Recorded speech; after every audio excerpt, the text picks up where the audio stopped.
Welcome to Teen Up, a podcast that digs deeper into the thoughts of teenagers' mind about the wonders of the world. If you're new here, I'm your host, Isabella. And I'm Glenn. If you're not, welcome back.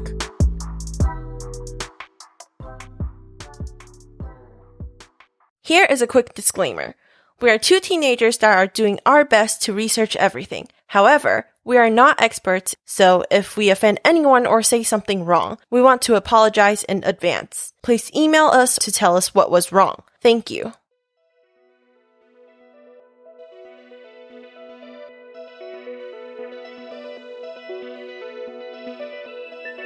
As we know more about art, the history, definition, and even some philosophical views on it, we come to this question: what can art do for us? Art therapy might be something that comes into your mind. In this week's episode, we will briefly talk about art therapy, and then we will see what we think art is. Okay, so I think we both heard of art therapy. Right. And it's basically like a therapist will come to your house or maybe somewhere, the place where therapy take place. Right. And then the therapist would tell you to maybe draw, maybe sing. Mm-hmm. So art therapy is also called creative therapy. And there are a few subcategories. So there are dance therapy, expressive therapy, drama therapy, writing therapy, and music therapy. Okay. So basically, there are many kinds of art therapy if we really think about it. Mm-hmm. So the goal of this type of therapy is to let people use their creativity and, use it to explore themselves. And by doing that, they will know themselves better, gain some personal insight, and hopefully make it into their coping skills. You know what I'm saying? Okay. These people could be experiencing anxiety, depression, PTSD, or, a lot of mental issues. Uh-huh. And they can use art therapy to, as a way to cope with their situation. Okay. So this art therapy only uses, your creativity. And you don't really need to be, good at drawing or, that kind of stuff. Mm-hmm. The point is you using your creativity. So maybe drawing, for example. Mm-hmm. So you draw stuff and, kind of like writing a diary, I would say. Oh, okay. But drawing a diary in a way. Mm-hmm. So that is basically how art therapy works. Mm-hmm. Yeah, and, the whole art therapy, I feel like I've seen it in many movies. I think so too. They just ask you to start drawing on a piece of paper. I think have you ever seen that movie? Parasite? No, I haven't. Oh my god, it's a very great movie. Okay. Anyway, so in this movie, there's this teacher who is a fraud. Okay. That's not important here, but Are you spoiling anything? no. It's pretty obvious, very straightforward. Okay. So this teacher is kind of like an art teacher, but Okay. she basically looks at what these pictures that a little girl draw, Mm-hmm. and she would analyze them and see what's on her mind and, kind of taking the next step in a way, or making the little girl express these emotions. Oh, okay. Okay.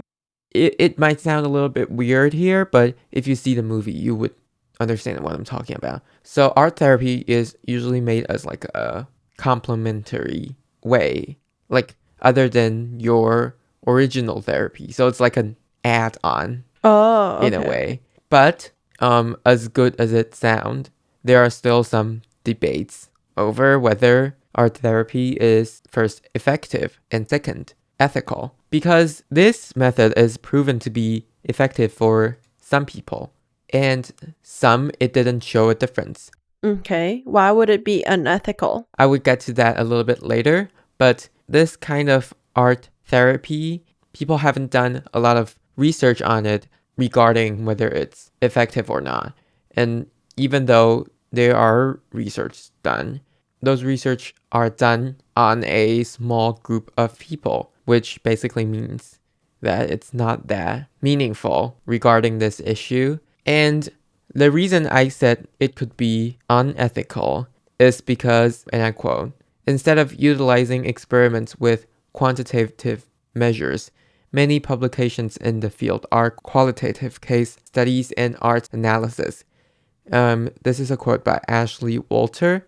It's basically saying how this method is not completely proven to be effective. Mm-hmm. And, you don't really know if there's like a negative effect on the patient that the therapists are treating. And, by implementing this method in therapies, people could say it's unethical because since, nobody really proved that it's a effective safety way of treating patients. Mm-hmm. Yeah, I think it is unethical in its own ways, although I wouldn't say it is completely harmful if there's like no proven research to show that this is effective or not. But it is true that when someone is seeking for medical help, they do want something effective to solve their problems. And right, it wouldn't be good if you think of it from the patient's viewpoint. Yeah, so that's basically it for our very brief introduction of art therapy. It could be shown that art therapy still has its potential, but it's a very, I wouldn't say very new, but it's a fairly new subject. Mm-hmm. And I would say that people need to do more research on it to use it.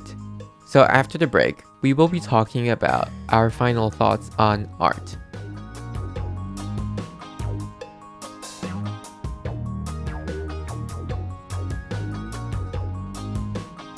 Welcome back.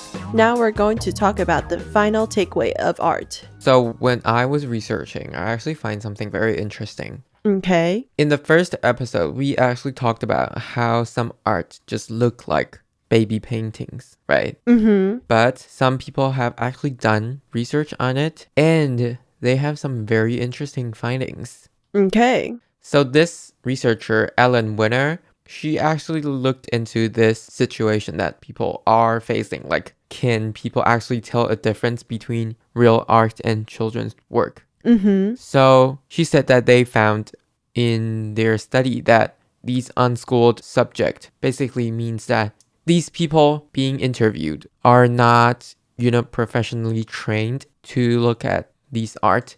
So they use some abstract expressionism art. Interestingly, most people selected the artist's work to be, like better and people like them more. And, beside these artwork by artists, they use arts from animals and children. And people are choosing artists' work significantly higher than they choose animals and children's work. Mm-hmm. So it means that there are somewhat a difference between these.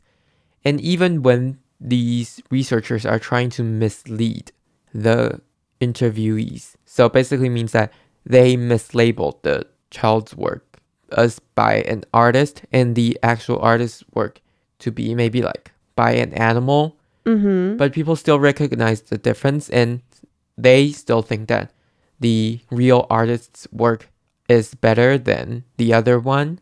Right. And, they also worked with computer scientists. And by using a deep learning algorithm, they actually found out that even computers can tell a difference. Oh, wow. Most people can tell a difference between artists' work and children and animals' work. And basically, computers are differentiating these artworks as good as humans are.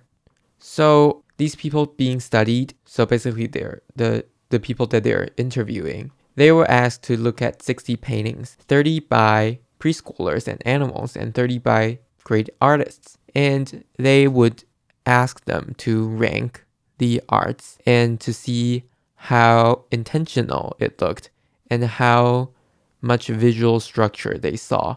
So that's like how they ask the interviewee, and people said that it looks more planned or like it looks more thought out. So people actually think that the more intentional it looks, the better it looks. It is abstract painting, so you would see that it's like looks like kind of a mess. Mm-hmm. But these artists actually plan out the paintings and it's well thought out, like how the lights and stuff, so people can see that and they would see more structure in it. Thus, they think it is better. There's kind of like an underlying mechanism of how we identify arts. Right. I guess it is very interesting how I personally do say that, oh, I could draw what Picasso can, like those type of things, because it is so abstract and like as if it doesn't need any planning. But I suppose it is very interesting that people could actually tell and can just showcase a common person's art in the museum because people can tell. Yeah, definitely. Because these artists actually plan out their drawings or their artwork. Right. But what if it was like me, like I planned out this piece of abstract art like Picasso, but could they still tell if it is by a normal person or if it's by a professional artist? But I would say if you planned that, you are kind of an artist. Oh, But the difference is whether you're a good artist or not. like if my creativity have reached other artists' level. Or like maybe just, the structure is not as good. Ah, true, true. And I do feel like this kind of makes me question on what we believe in art. Because in previous episodes, we kind of say that like there aren't a lot of rules to define arts. But up till now, I would say there definitely should be, or like there is, but maybe we don't really know what's the underlying thing that's causing us to see the difference. But there is definitely a difference and people can tell the difference. Right. Like we all have our standards when we look at different art pieces. Yeah, and we can see that whether it's a real art or just a scribble, I'd say. Yeah, but I still think that everyone's very different. I wouldn't say there is an exact definition for what is art because everyone's standard is a little bit different. Yeah, definitely. So I guess the final takeaway here is that art is a very subjective thing. We can't really put a definition on this, and we all have our own ideas to what art should be, and we certainly do have a standard as a whole society of what art is. Yeah, and I think we might not understand or know these rules, but it's definitely there. Right. So next month, we are going to talk about education since it is something that everyone's going to encounter, and we will explore different topics of education. Thank you for listening to this episode. Remember to like, subscribe, and share our channel. Also, comment down below if you have any thoughts. You could click on the bell to get notified when we upload a new video as well. Thank you and bye.